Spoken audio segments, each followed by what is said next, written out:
Joshua. I'm Samuel, Sergeant Samuel St. Louis. Sergeant Gonzalez, nice to meet you guys. We'll just wait for him, but you ready? Yeah, you guys. Oh, cool. Go ahead, sir. All right. So, unfortunately, you guys are the only ones we have here, but it's okay. All right, we're gonna win it. So first is, like I said, Sergeant Gonzalez. I've been in the Army for about 10 years. I'm an intel analyst, intel field. So basically, all I do is I give information to our commanders, so he can make an educated decision on the ground when it comes to soldiers. Same. I've been in the Army for 18 years. I'm originally from Miami, Florida. I joined out of South Florida. I'm also in the intel field. I work in human intelligence operations. We gather information from interrogations, source operations, and debriefings, and we put those details in intelligence reports for analysts to analyze and share with the community that receives that information. All right. So we have about 10 more minutes or so. So what we're going to do is we're briefly going to discuss the differences between active duty, which is a full-time job, Army Reserve, which is a part-time job, how college benefits will benefit you while you're in the reserves. We'll talk about jobs that you're able to get if you are interested, and how those will benefit you if you decide not to do the Army as a career. All right? So active duty Army, all right? So all active duty is basically saying it's a full-time job, right? Typically, you're going to be working 9 to 5, a little bit earlier than 9, sometimes depending on your unit, because you have to stay fit, of course. So they give you about an hour or so before work actually starts to do your PT, physical training. And that's it. That's really it. You do your job 9 to 5, Monday through Friday. Sometimes you may have to work a weekend or so if you have to call it going to the field, meaning it's just another word for camping, right? And that's it. All right. So a lot of people think there's rumors that's going on. I've talked to kids before that think we have to stay within base, right? Like in the village right down the street, right? They think that we have to stay on base 9 to every day, never go home, things like that. No, that's not true. We're just regular people like you guys, all right? So do you work now? Do you do anything right now? No? Dad? What do you do, Dad? I'm a firmware engineer. Firmware engineer? Oh man, that sounds like an awesome job. So things like, and you work typically 9 to 5, no weekends? Right. Give or take? It's the same exact thing, right? The only difference between Dad and us is that we have to wear this uniform, we have to abide by a few more government laws, but those laws that we have to abide by are no different than if you had a job like your dad. Like you can't drink and drive, you probably can't do drugs, things like that. Same exact thing for us, plus you get different benefits, okay? Those benefits are going to be better for you if you went to the reserves. I assume you want to go to college? Maybe? Okay, so if college isn't for you, active duty is probably what you want to do, okay? 30 days of free vacation. The pay is great for you. You don't have to worry about housing. Housing can be provided for you. You don't have to pay rent, you don't have to pay electricity, you only have to pay internet if you want something better, okay? But that's it. Even meals are provided for you. So all that money that you're going to be collecting in your paycheck is for you to do whatever you want. You don't have to pay for food unless you want to. When you live in the barracks as a single soldier, you do have a kitchen. So if you want to cook your own food, you have the ability to do that, but it's not necessary. All right? In addition to being on active duty, you get to be stationed somewhere in the United States outside of Florida or overseas. So you get an opportunity to go to Alaska, Hawaii. You get to go to Germany, South Korea, Italy, Japan are some of the options also. Or any other location in the United States, like one of the Carolinas, Georgia, Texas, Colorado, which he recently just came from. And those are some of the travel opportunities that you can get. And on weekends, like we always get a government holiday, right? So you get 3 or 4 days off almost every month, depending on what month it is. March is not one of those. And you can just take the money that you save and earn and go see and do something different that you haven't normally done or experienced.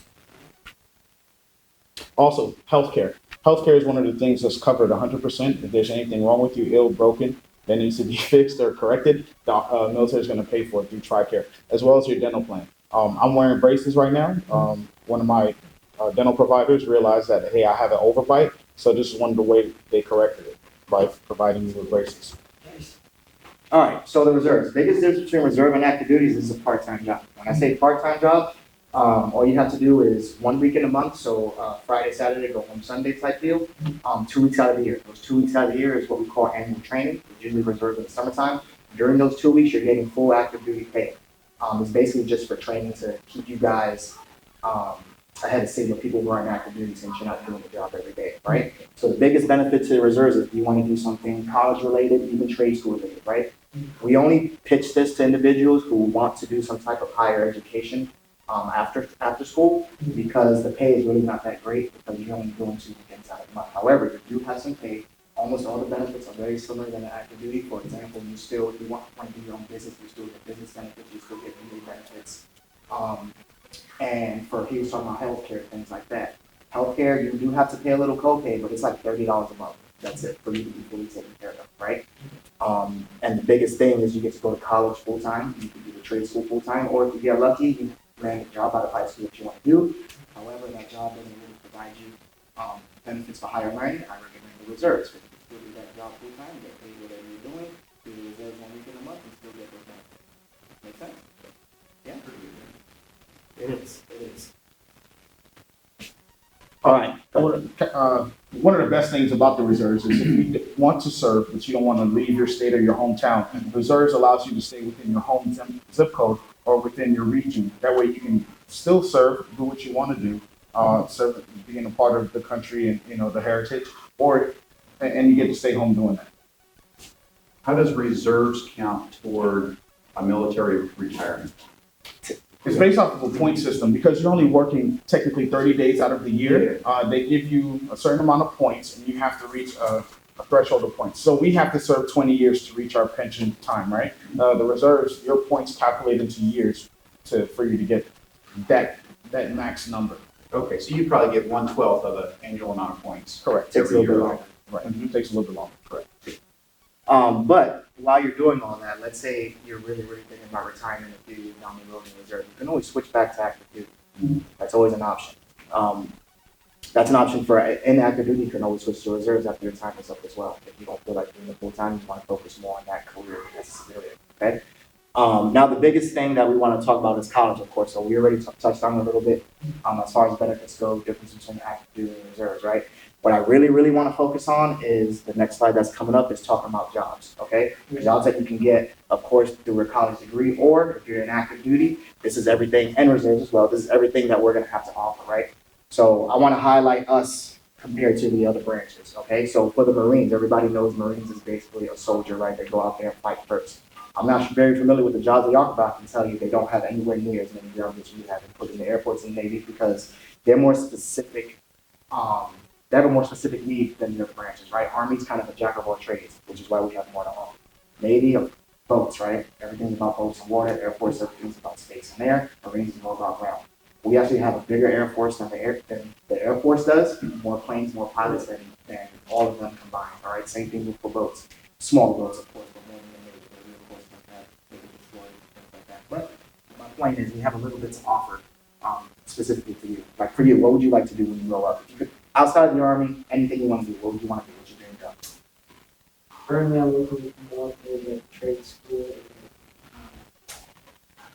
building, contracting, things like that. So engineering, Yeah, yes. right? Which you do have, right? You can see it right there, construction and engineering right up there, okay? There's all types of different engineering jobs you can get. You can get engineering jobs where you're specifically handling demolitions. You can get engineering jobs where you're called a horizontal engineer, making roads, bridge crew members. We also have specialty jobs that have to do with trades like welders, divers, things like that. All right, so the world, right. The world is your oyster. As long as you take the abs out that you qualify for, you can get you that job guaranteed. All right. So you provide the training for these jobs? Training is all free. Correct. So of course, the first step is you have to go through basic training. Right. Sure. Basic training, 10 weeks long, learning the ins and outs of just being a soldier. Right. Learning how to defend yourself. We call it 10-level tasks. Right. The very basic. That doesn't mean that's what you're going to be doing for the rest of your life. However, we're all soldiers. We got to know the basics, right? After that, you go to what you call advanced individual training, which is going to be the school that teaches you whatever job of your choice that you receive, right? It all varies in length of time depending on your job, but let's say you want to do the construction thing. You're going to school 9 to 5, Monday through Friday, specifically learning that task.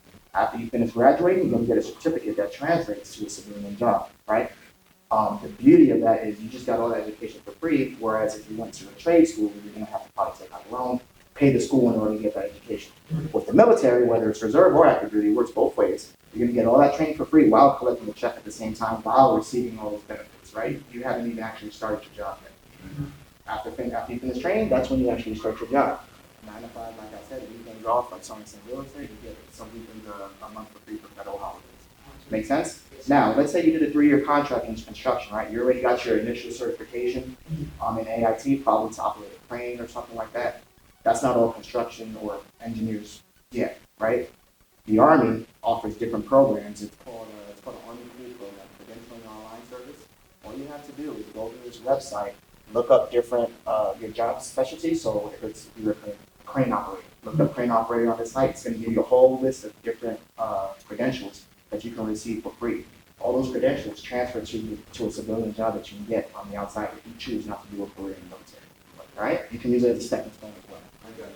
And so how far does this kind of education go? I mean, what I think I'm hearing is vocational level education. Correct. That you could transfer. Does it go all the way into degree programs? It can. So most of our centers are training academies. We call them centers of excellence, where you will go to get your specialized on-the-job training. Most of those centers are partnered with community colleges or universities local to that location, where your job training gets you credits towards your college degree. So as long as you're still focused on that degree plan, you can get an associate's on applied science at that local community college. And as long as you're proactive, you can continue to get your bachelor's and so on and so forth. We call it a joint service transcript. Okay. It includes everything he says. On top of that, with your abilities to get that degree in your job field, you can transfer everything that you did in the Army to that college, which will expedite that degree that you get. Makes sense? So instead of 2-year degrees and associates, right, with all your training that you already received in the Army, you give it to the college. If they accept that training, 90% of them do, you already have half your credits for your associates, just like that. But you can stay in Of course, and keep getting the extra education if you want. of course. And that would be as part of an Army-based program or sort of like on the side to pursue, say, a bachelor's degree? It's both. So Okay. you're going to get your bachelor's degree as a civilian, of course. But with all that Army-based training, you're going to get a certificate for the Army as well. Okay. When you decide to get out, part of the transition process to getting out the Army is taking those certificates that you got for the Army and typing them up in a resume to make it equivalent to a civilian job. Yes, so further to break it down, the Army's going to certify you in that job field. You as an individual have to enroll in that community college and get those credits that they afforded you. I got you. Because it's already, I guess, a recognized, accredited program. Okay. Yes. And so let's say I wanted to stay in the Army and do the job that you guys have trained me to do. Could I then decide to pursue on my own, part-time, a degree while I keep working Yes. for the Army? Yeah, I Yes. can do that, right? Absolutely. Just my Right. job. Right, the Army offers tuition assistance on top of the Montgomery GI Bill and Post 911. Okay. The Post 911, you can, if you choose not to use all of it or any of it, you can share it with the dependent. If you get married and have children, you can pass that Montgomery Post 911 GI Bill to them. While you're in the service, you have about $4,500 a year that you can use for tuition assistance without using your GI Bill for educational benefits. So yes, you can start to work towards your degree while you're fully in active duty or in the reserves. Got it. Thank you. No problem. Yep. And I presume too that you don't need to just select, you have to be qualified and there has to be a need. I mean, the things have to come together, right? Yep. Yeah, we You have a three-step basic process. You have to pass our background screening. You have to take our entry-level test, which is the ASVAB, the Armed Services Vocational Aptitude Battery, and you have to pass a medical screening. Based off of those three things, if you're fully qualified and the job is available, it's vacant, you can't have it. Oh, okay. So you establish what you're qualified for, and then you just go apply like you would for any job. Correct. The good thing about taking the ASVAB is people get the misconception that it's just a test to get into the military. It's not.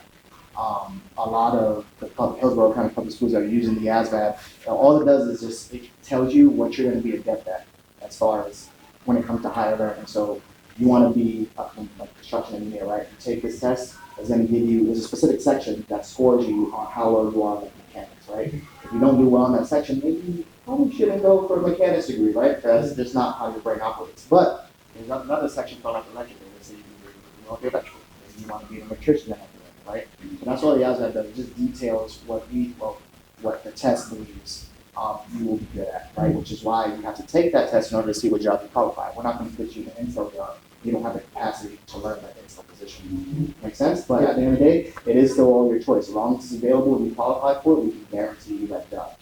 As well as because you're a senior, right? Senior? Yeah. Junior. Okay, even so, when you become a senior, or you can join right? Senior or grad, most of those jobs come with some type of bonus, right? Depending on how long you want to do that job for. 2 years, 10 years, 6 years, 50,000. Basically is what you're looking at. Makes sense? Y'all got any more questions? Any rumors you guys want to talk I about? have tons of questions. How much time do we? We got all day. Yeah, we really do. We got about 10 minutes. So I think the Intel thing is like fabulous, and I didn't say it yet, but thank you both for your service, man. No, thank you. So what about things like what's going on in, let's say, Ukraine? Mhm. Does that cause you guys concern personally? Mhm. Tell me what happens there. So actually, I did 2 tours to Ukraine before all this even happened. Really? So I have, it's a little bit closer to home for me because, I made connections while I was out there. But as far as how it affects us in our day-to-day, it doesn't. We're not over there. I had buddies. So the unit I came from before I ended up a recruiter is we were tasked with training and keeping those guys safe over there, right? Mhm. When everything kicked off, we were supposed to leave because they're not in your country. We're not supposed to really be helping them, right? In that case. So that being the reason why I bring that up is because that's a worry for anybody when it comes to like people being deployed there. It doesn't happen. Yes, we're going to support them, like virtually through computers and things like that. But as far as boots on the ground in Ukraine, it's not really a cause of concern yet. Right. But yeah, And if it does become a cause for concern, like previous conflicts we had, whatever your job is that you enlisted as, that's going to be your primary function in that location, in that region. So if you are deployed to do, to support the government's cause, you're going to do your job, whatever that job is. So if you're working in aviation or engineering or medical or intel, you're going to be playing your primary role to support the efforts. I see. So you, as an Intel analyst, are not going to be in the In combat. frontline foxhole. correct. Now, what guys are in the frontline? Infantry, Is that which is that a job. one of the things? Yes. The jobs? Yep. Yep. Combat, Combat exactly. operations, Boy Scouts, Rangers, field artillery, air defense. And people volunteer for the combat job. Yes. They do. People like that adrenaline rush. Everybody has their thing. Absolutely.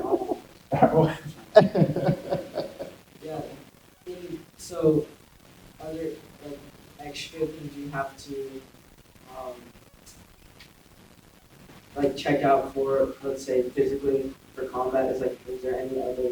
Nope, it's one set of qualifications for the Army as a whole. Okay, Okay. now, once you get that job and you get to that unit, they may have a different set of qualifications that you have to meet physically. But what we mean to get into the Army physically is just as if you went to the doctor. You're getting like an HIV check, a blood test, alcohol test. They're gonna make you go through a range of motions just to make sure you're not super stiff and you have certain flexibility. That's about it, right? Does he have any medical issues that's wrong? Yeah, you didn't, like, we're looking for people who may have issues during basic training, because it's very, very physical in basic training. So you may have issues medically, you have like asthma, things like that, right? But if you don't have anything wrong with like that, we're gonna train you up to be prepared. Yeah? Make sense? How about the hot button topic of, what are the policies now with respect to COVID and vaccinations? You don't need it no more. It's gone now? Mhm. Right, the defense bill that was recently signed in December makes it it's no longer mandatory. Got it. Well, that's great. Yeah, we had a big issue with that one when it first became a I'm thing. sure. All right, and nobody knows what the future holds, but for now. If you were to do full-time, so how many years would you have to serve? It all depends on the job. So depending on the job that you pick, depends on how long you're gonna have options to choose from. Most of them are 2, 3, 4, or 6 years. Okay. All right? Look at it if it's more labor intensive or more intuitive, right? If it's more hands-on, it's probably less training. If it's more intuitive, like a STEM career, it's gonna be, 4 months to a year of training. Well, that makes sense. The more training you get, the more the Army wants that commitment out of you, right? All right. But that also comes with more money as well, so. Okay. So, let's say go to the combat branch. How many years, like after the training stuff, how many years is required to stay in? So combat is typically about 3.5 years. Okay, 2-year option as well. We don't have that. So, but your time in service starts the day you need to get to train. So let's say you enlisted today and you leave tomorrow. Your 2-year, 3-year, whatever commitment starts tomorrow. All the training is included in that time. Okay. Make sense? Yes. Paid training. Right.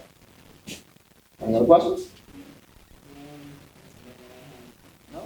Thank you guys for coming. I'm gonna give you guys a card.